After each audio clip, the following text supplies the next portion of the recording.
Hello guys, welcome back to another video. So in today's video I've got iPhone 17 Pro Max. So we got it from the High Cross store in Leicester. We drove an hour and unboxed it in the car. So yeah, in the back of the car let's unbox my new iPhone, upgrading from my 15 Pro. I wanted the bigger one, my battery's knackered and I dropped it in a hot tub.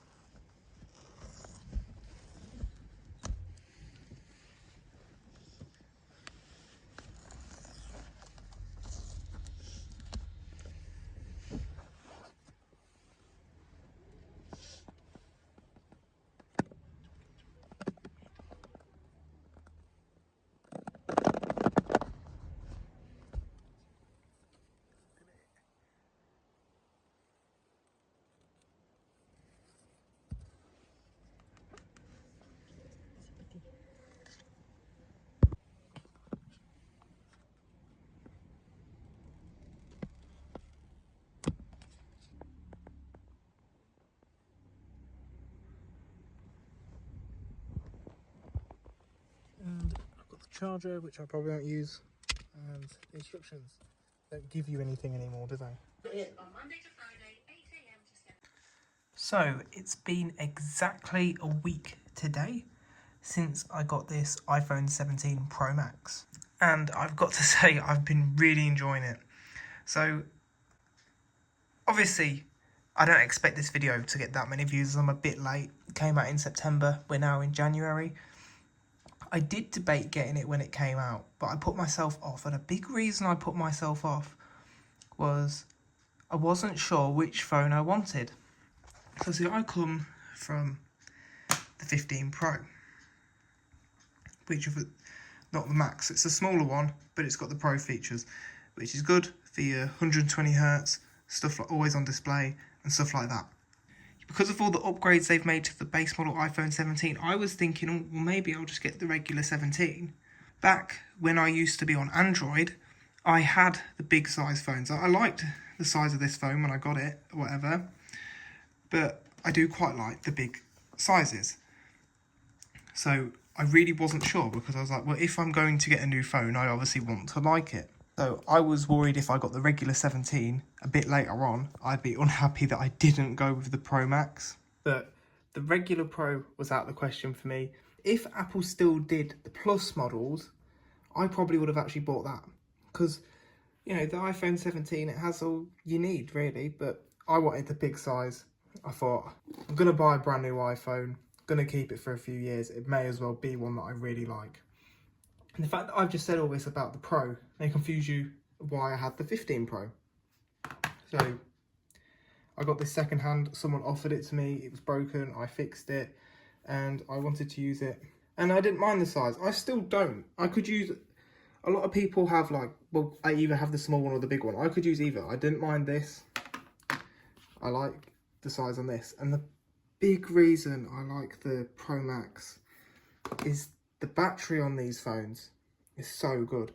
On my 15 Pro, the battery, even though I put a new battery in this, it still wasn't very good. And I think it comes down to that it's the Pro. So it's got all the best features, but doesn't have the best battery. Whereas this is got the best features and the best battery, because this is the same size as a regular 15. I've had a lot of iPhones. But this is only the second brand new one I've had. Obviously, you will have seen my little bit of disappointment when I said they don't give you anything in the box anymore. The last iPhone I owned from brand new was an iPhone 8. And with that phone, you got the charging cable, you got the plug, you even got some headphones, you got your Apple stickers. Whereas now, that's all you get. You get your USB-C cable, which, to be fair, the ones they give you on these phones are really nice. USB-C cables. SIM tool, you don't get that in America, because in America, these are eSIM only. And you get a little booklet of instructions. No extras, you don't get stickers anymore. But yeah, I left the cable in there as I have so many USB-C cables, it just didn't seem worth it. But yeah, do I recommend the iPhone 17 Pro Max? Definitely. I think as far as iPhones go, it's a bit funky. The orange is just so, it's different from Apple, it is, to be honest. It's not, And I think that's a good thing. They're making changes. They're making it different. Because if we have a look here, this is what my 15 Pro looked like. So, obviously, if I had the Pro Max, it looked the same, just bigger. When you compare the 15 Pro to the 17 Pro, obviously it's got similarities. Like the cameras are still the same sort of. But yeah, it's like, oh, well, they have made quite a big change here. And these are 2 years apart. But then if you go 2 years back from the 15 to the 13, these phones are 2 years apart. If someone was looking at a distance, they probably won't be able to figure out which one's which. And then it's the same with the 16. And that's 2 years.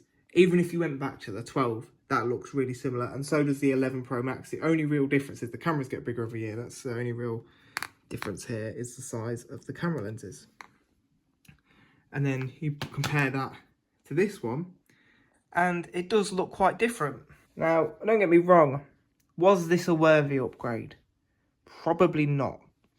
There's not that much different. I mean, if we look around the front of the phones, so it's got your dynamic island, it's got your action button, it's got your USB-C on both of these phones, which is a very nice thing with this phone, as obviously I had Android phones. So, whereas something like, if you go back to the 13, you still have lightning and a notch. So, I will have a video coming out of the iPhone 17 Pro Max versus the iPhone 13 Pro Max to see if you should upgrade. And this is how long I think you should wait now. Because there's not that much difference between this and this. But this and this, there's quite a few there. But like I say, this 13 Pro Max could still do everything that everybody needs to do on their phone, really, unless you're like proper professional. Even an iPhone 11 will do the job for most people. I know people who still use iPhone 11s. But yeah, this is a odd colour from Apple, especially on the Pros. The Pros are usually more sort of serious, premium looking colours, whereas on the base models is where they have all their fun colours. Like this, I really like the gold on the 13 Pro Max. See, with the stainless steel, it gets quite dirty. But when this is clean, this looks really nice. This one's got the titanium, and then this one is all aluminum. So it's 3 different materials on all these phones.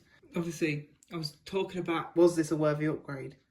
It wasn't at the time. I obviously mentioned that I did drop this in the hot tub. The camera sort of got condensated. I left it on a radiator overnight and that cleared it up. So I didn't really need the upgrade, but I got this phone anyway. And then the day afterwards, this phone will not stay on for more than about 5 minutes. It just restarts itself. I was trying to get into my banks on this phone to get on this phone, and this one was just restarting. It was really annoying. So it's probably a good thing that I did get this phone when I could. If I hadn't got this, I would have continued using this thinking it was fine. Then it would have started restarting on me, and we don't have an Apple store near here. So I probably would have had to go online and wait for one. I did have some difficulty setting this phone up. It just wouldn't go between the phones, and maybe that's something to do with this. It just kept failing. So in the end, what I had to do was go off my iCloud backup, which I checked, this one was fully backed up to iCloud. But the only thing that didn't go over, which is quite odd, is none of my saved Wi-Fi passwords. But it doesn't matter. But yeah, when it comes down to it, I'm very happy with this phone, and I'm happy I bought it. I wouldn't say I'm too heavy of a user, but the battery life is so impressive. This one had I put a new battery in it, and I was still charging it multiple times a day. This one I'm not, and I've got charge limit turned on, so it only actually charges to 80%, and I'm still not running the battery down in a day. So yeah, thank you guys for watching. Hope you guys enjoyed the video. Like I said, I'll have the video on this versus this coming soon. So yeah, thank you guys for watching. Hope you guys come back for the next one.